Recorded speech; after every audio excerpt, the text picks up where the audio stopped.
Hai semua, selamat datang ke podcast Cerita. Untuk kita singkap semua cerita-cerita di belakang tabir dan story di sebalik kejayaan seseorang.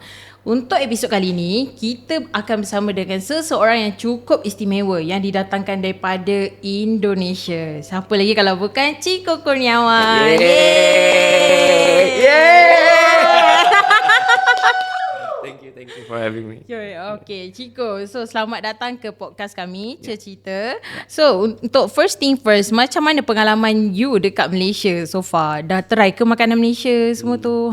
Ini tuh pertama kalinya aku so I'm gonna using a lot of bahasa. Okay, boleh. Jadi ini pertama kalinya aku keluar negeri. And then pertama kalinya juga ke Malaysia. Seneng banget. Mungkin karena banyak kemiripan kali ya Indonesia dan Malaysia. Kemiripannya di hospitality-nya. Dari kemarin sempat premiere film di sini. Hangat banget orang-orangnya, bener-bener kayak hyping me up gitu loh maksudnya. So experience-nya menyenangkan sekali dan I will definitely go back to. Macam mana dengan sambutan peminat semalam? Okey ke tak? Seneng. Pertanyaannya pada saat Q&A pun pada saat film tuh bener-bener tajam banget. Tajam tuh apa ya? Sangat amat. I really love the question that the audience give to us gitu. So seneng. Penerimaannya seneng banget. Okay, alright. So Chico, ramai yang kenal Chico daripada pelbagai watak. Sebelum ni pernah jadi bad boy, pernah jadi orang Minang semua tu kan. Okay. Tapi macam Chico sendiri, boleh tak cerita sikit macam mana permulaan Chico dalam industri filem dan drama semua tu? Aku start tuh di tahun 2013. Okay. From pertamanya dari televisi, dari commercial, TVC, and then go to the TV, and then shifting di 2017 dari TV full time ke film. Cause in Indonesia there is ada antara TV dan film itu dua industri yang berbeda, dua-duanya sama-sama berkembang, sama-sama baik gitu, tapi berbeda banget, dunianya beda banget. Terus sempat nyobain teater juga, ketagihan teater.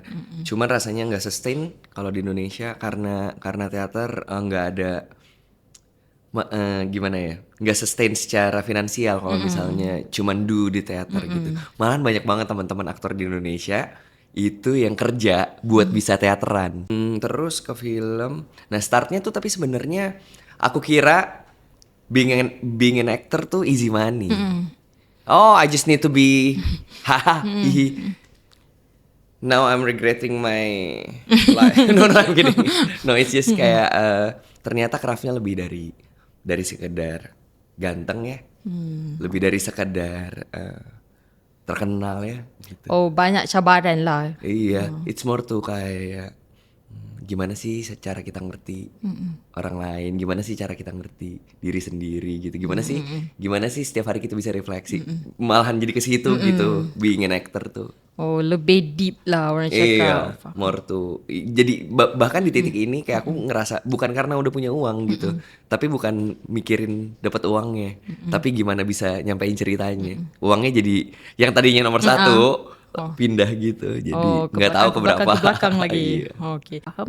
So macam Chico sendiri, boleh tak kongsikan sedikit tentang filem Satu Kakak Tujuh Ponakan? Apa yang menjadikan filem ini istimewa?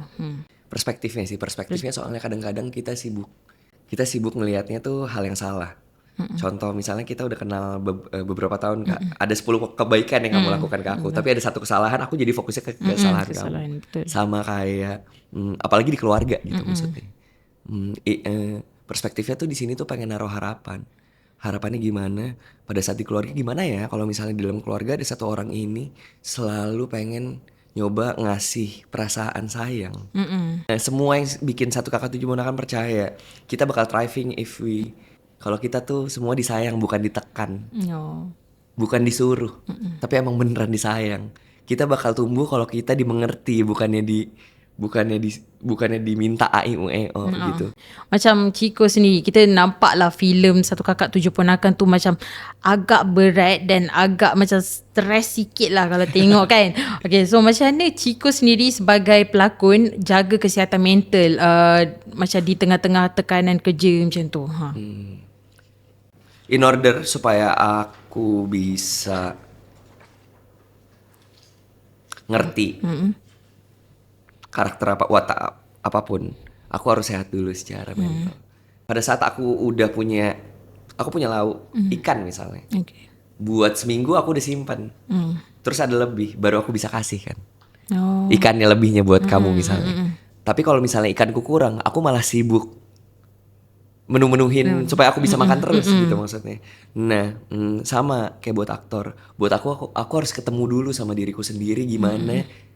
Harus kenalan dulu sama diri sendiri. Dan aku percaya semua yang ada di Satu Kakak Tujuh Ponakan udah kenal sama mereka. Jadi mereka udah punya space buat ngomongin tentang keluarganya Moko, bukan tentang Chico yang performance-nya bagus, bukan tentang Yandi sebagai director yang keren banget, bukan tentang Freya yang mainnya bagus banget. It's not about that, it's more to the story gitu maksudnya. Nah jadinya kalau misalnya ditanya capek apa enggak sama sekali, malahan fulfilling banget karena kita tahu ceritanya penting banget. Kayak lebih ke situ sih. Okay, macam filem ni juga kita nampak ada banyak elemen kekeluargaan, ada komedi. Lepas tu macam sebagai macam Chico sendirilah, apa yang ingin disampaikan kepada penonton remaja menerusi cerita ni? Karena dunia semakin cepat, banyak sekali orang-orang yang pintar. Jangan lupa kita semua harus punya hati. Nggak harus selalu benar, nggak harus selalu ngerasa salah, nggak harus yang paling pintar di dalam sebuah ruangan, nggak harus paling keren di sebuah tempat gitu. Jadi semoga setelah nonton film ini, semoga banyak cinta yang terhubung lagi gitu. Even nggak harus sama keluarga dulu, tapi at least sama diri sendiri dulu. Betul. Okay, macam dalam filem Satu Kakak Tujuh Ponakan, kita ada banyak dengar lagu-lagu daripada Sal Priadi kan. So macam Chico sendiri, lagu apa yang Chico selalu asyik-asyik dengar je, macam keep repeat lagu tu? Kita usahakan Rumah itu it's already my top number one song on Spotify. For 2 years. 2 years? Wow, lamanya. Kita usahakan Rumah itu. Lagu baru tak ada? Enggak. Mesti ni setia. Saya. Okay, alright. Since you cakap banyak cabaran dalam industri hiburan ni kan, so apa yang mendorong kamu untuk terus berkarya dan terus macam masih kuat lah sampai ke tahap ni? Aku bakal ngasih contoh di 2 film. Aku pernah main film pendek judulnya Pria. It's an LGBTQ film theme gitu. Pada saat screening ditayangin gitu, di screen kecil ada 3 orang datang ke aku setelah Q&A. Datangnya tuh nangis. Kenapa tuh? Nangisnya haru karena bilang terima kasih udah bikin film ini. Bahkan bukan terima kasih ke aku karena aku actingnya enggak. Poinnya adalah makasih udah ngewakilin 30 tahun hidupku. Lupa. Tapi intinya di dalam hidupnya dia baru bisa ngomong itu sekarang. Dan ngomong itu tuh lewat filmnya gitu. Itu yang bikin aku kayak ternyata gue dalam hidup tuh bisa berbuat baik tanpa harus kayak gue pengen jadi gue gimana ya? I'm making money and I'm doing a good thing. Kayak kayak aku mau nyari apa lagi gitu di hidup gitu. Sebenarnya lebih ke situ. Sama kayak Satu Kakak Tujuh Ponakan. Ini pun terjadi sama aku gitu. As Moko yang sandwich generation. Kadang-kadang tuh misalnya kita adik kakak. Tadinya kita punya orang tua. Orang tua kita meninggal. Anggap seperti itu dulu ya. Nggak ada yang ngebiayain. Mungkin tadinya kita dekat gitu, tapi gara-gara aku sibuk kerja, terus aku ngasih kamu uang setiap hari, dynamic relationship-nya bisa jadi berubah gitu. Betul. Pada saat kita menyebut diri kita, misalnya aku sebagai the breadwinner in the family, perspektifnya tuh jadinya cuman secara intelektual, tapi secara perasaan tuh sebenarnya apa sih yang terjadi kalau misalnya aku biayain hidupnya? Apakah jadi dia macam ada rasa bersalah sikit lah. Tapi kenapa emang ya? Padahal benda tu tak salah pun. Iya betul. Dia macam tanggungjawab, tapi dia macam kadang-kadang rasa bersalah. Bener. Betul. Nah tapi sebenarnya kan itu kan sesimpel untuk di ngobrol. Kita ngobrol begini misalnya kita adik kakak gitu. Kayak maaf ya aku belum bisa kerja tapi aku bakal kerja. Betul, Nah kayak gitu-gitu tuh malahan jadi penting. Nah animo dari masyarakatnya banyak banget yang bilang sama kayak pria tadi yang tadi aku cerita. Banyak yang bilang bahwa makasih udah ceritain tentang satu kakak 7 ponakan. That's what keeps me going. It's not about the fame, it's not about the money.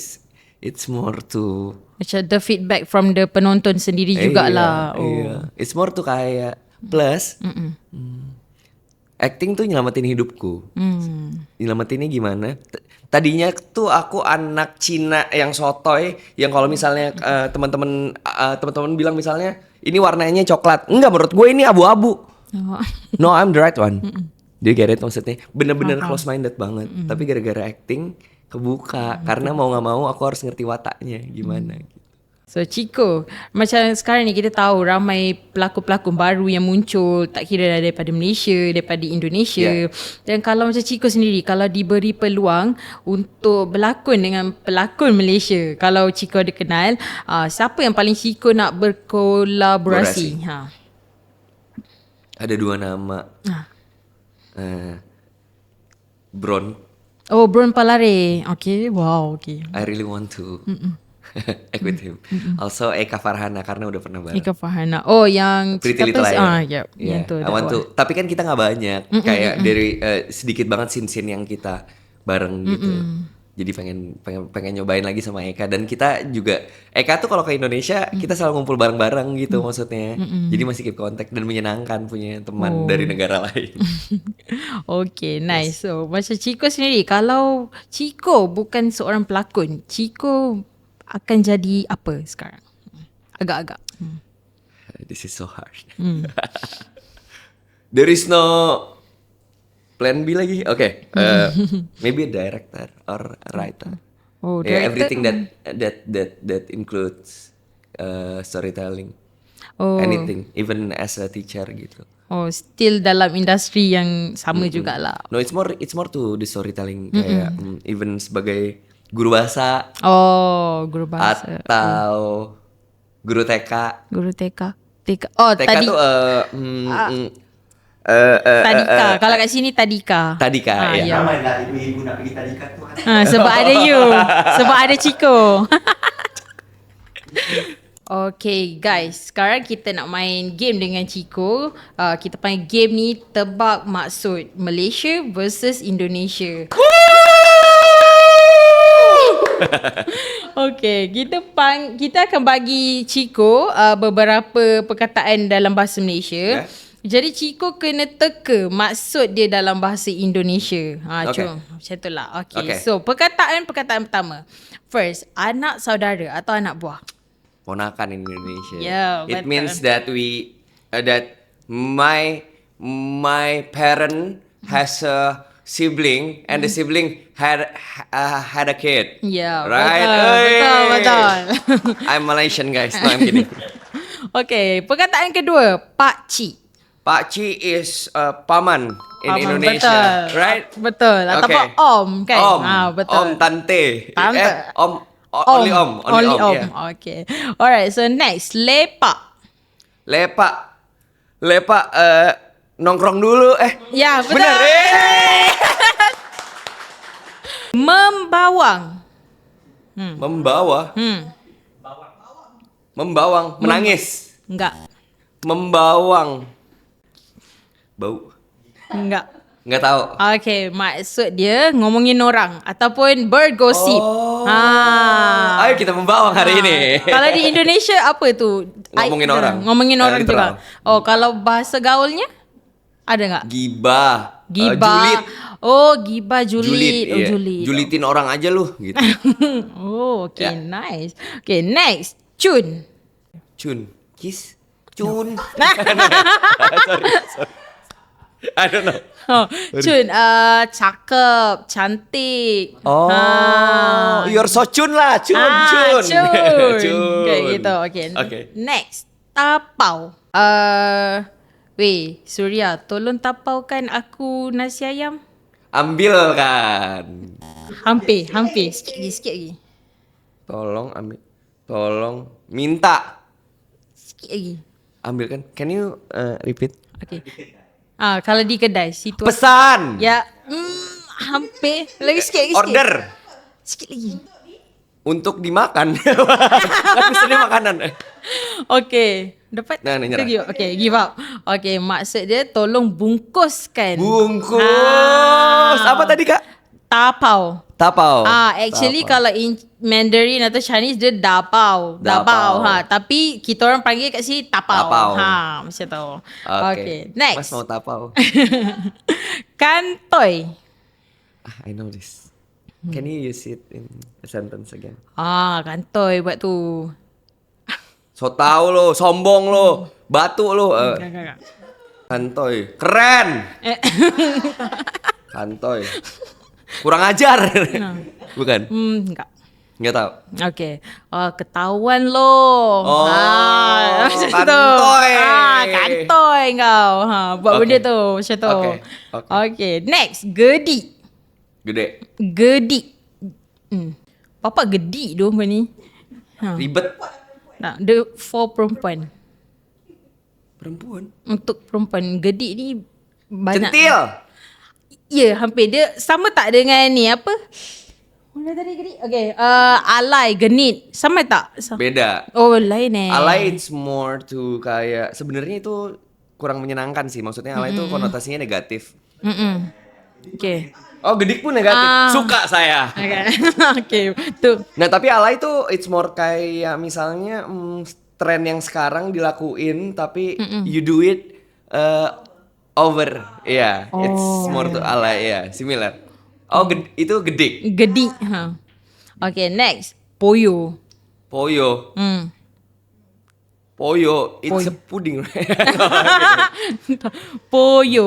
I don't know. Dia lebih kurang macam gedik tadi kan. Dia macam tapi ni banyak digunakan dekat lelaki lah. Poyo tu kau. Oh, lemes. Poyo lah kau. Bentar. Nyerah. Nyerah. Okay. Dia macam berlagak lah. Oh, tengil. Tengil. Tengil. Betul, tengil. Tengil lo, iya. Apa poyo? Poyo macam tu. Poyo lah kau. Macam tu. Okay, last. Padu. Mantap. Betul. Mantap. Betul. Okay, yeay. Banyak juga guys. Bener berapa tuh? Aku cuma 3 ya berarti. Nah, betul. Okay, so Chico, banyak juga yang slang orang Malaysia yang hampir sama yang you tahu, yang you dapat teka. Tapi beda arti. Ya, beda Okay. arti, betul. And you memang Gen Z lah juga ni kan. Enggak, kebetulan aku milenial. Sama-sama. But we try to be Gen Z right now. Kita Okay. try. Okay. Alright guys. So kita akan move forward to next segment lagi. Okay. So Chico, macam mana you pilih skrip atau watak yang buatkan kamu rasa macam cakap, yes, aku mau main di filem ni. Pertama skripnya aku harus bisa ngerasain dulu, bukan nggak harus ngerti tapi bisa ngerasain. Pertama itu, kedua timeline reading, the preparation, demand yang ada di dalam skrip itu sama dengan waktu yang production kasih kan. Soalnya rata-rata di Indonesia prep tuh kayak ada yang cuma seminggu, 2 minggu, sementara demand skripnya tuh besar sekali gitu. For me it's more to the script itself. Whether if I can feel it or not, and then the timeline that they give me for the project, for the preparation. Gitu. Oh, macam Chico sendiri kan, kita tahu sebelum ni Chico pernah memainkan satu peranan homoseksual kan. So, you rasa you in the future akan bawa balik tak karakter dan watak sebegitu lagi? Okay, this is a statement that I often give. I'll play any human being. The bungkus like orang jahat, orang baik. The sexuality is straight. Whether dia Islam, whether dia Kristen, anything, I'll play it as long the story itself is mau ngomongin tentang manusia, punya moral di dalamnya. Moralnya nggak harus sama, setiap orang beda, tapi punya prinsip moral yang jelas maunya kemana. Mau pekerjaannya apapun, mau itu scandalous, mau itu bagus banget pekerjaannya, it doesn't matter. Kayak it's more to the story gitu. Kalau buat aku. Oh, macam Chico sendiri kan, kita tahu kadang-kadang sebagai pelakon banyak dia punya ujian, banyak dia punya cabaran kan. So pernah tak Chico sendiri rasa nak give up and berhenti, tapi macam Chico still buat juga sebab memang macam I have to do this macam tu loh. Pernah, sering banget. Tapi rasanya jadi kayak sama kayak kalau kita punya partner kali ya, punya pasangan gitu. Pasti ada trial errornya kan, pasti ada berantemnya. Tapi kan kalau berantem sama pasangan bisa diobrolin ya. Kalau berantem sama diri sendiri itu susah tuh ngobrolnya. Betul. Itu yang terjadi pada saat aku sama acting gitu. It's back and forth, kayak gue bener gak sih ada di sini. Gue am I good enough for? Am I smart enough?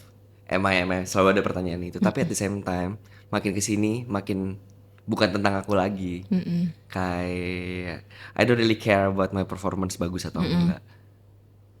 Tapi it's more tuh kayak can I really relate to the story? Can I play it gimana ya? Aku bisa jujur gak main ini? Bener-bener bisa mengerti gak ceritanya apa, karakternya apa? Misalnya aku main jadi kamu, Kak. Kenapa kamu milih jadi nge-host? Misalnya gitu.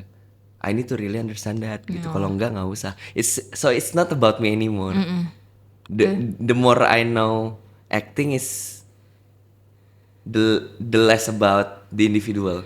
Because for me film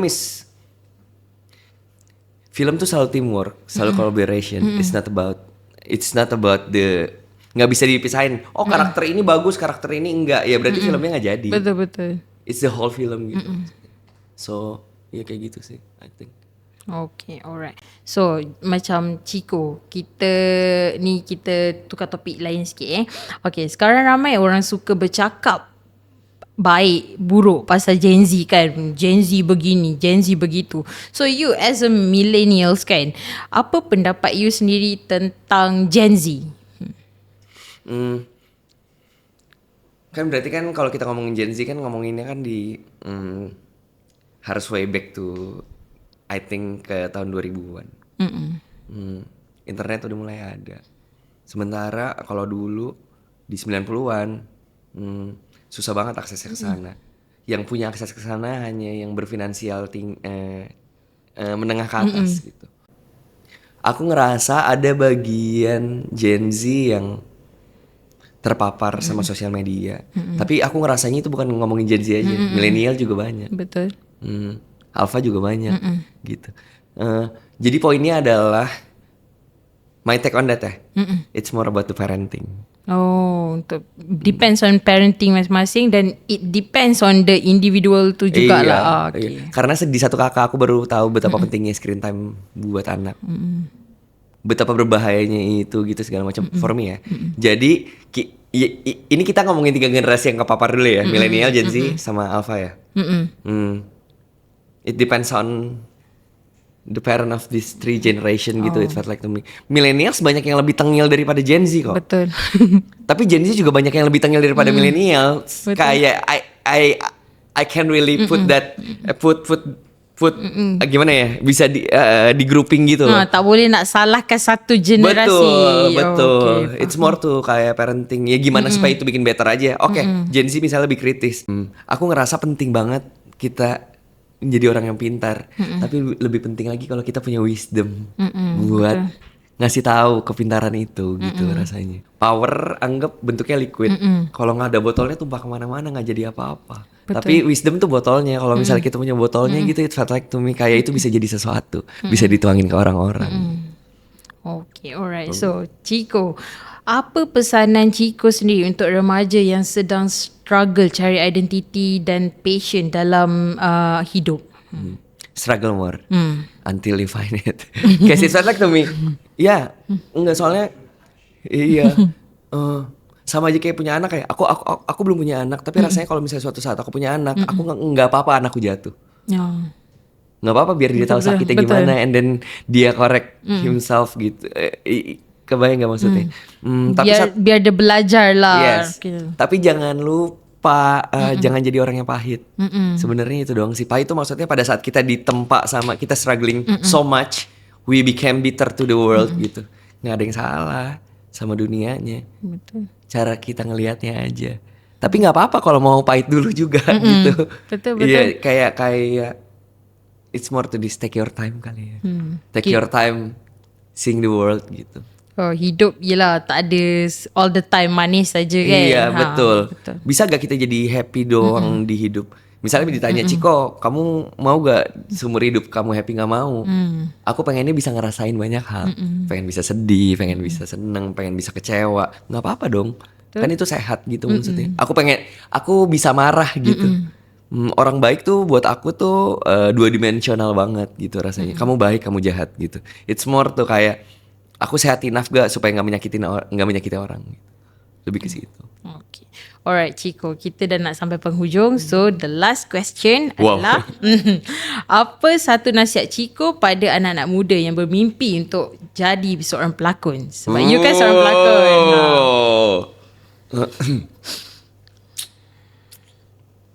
Dua hal sih. Yang pertama adalah there is no good or bad in any kind of form in art. It's just perspektif aja. Harus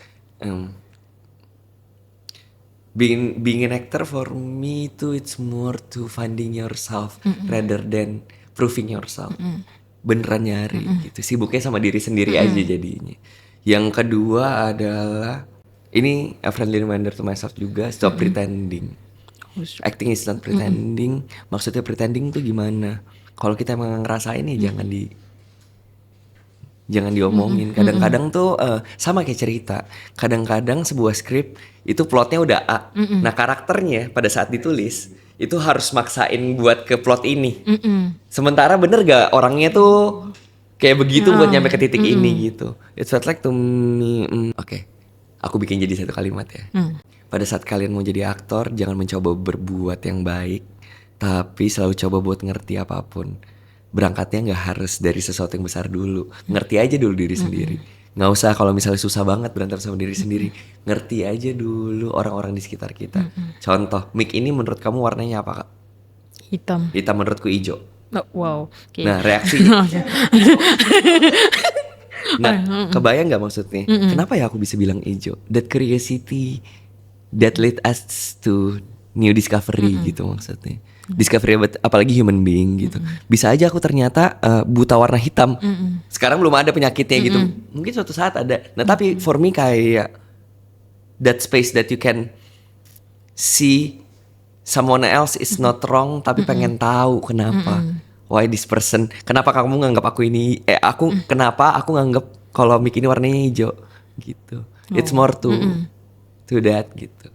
Kayak lebih ke understanding of human being. It's not about bukan proving we are good actor apa enggak.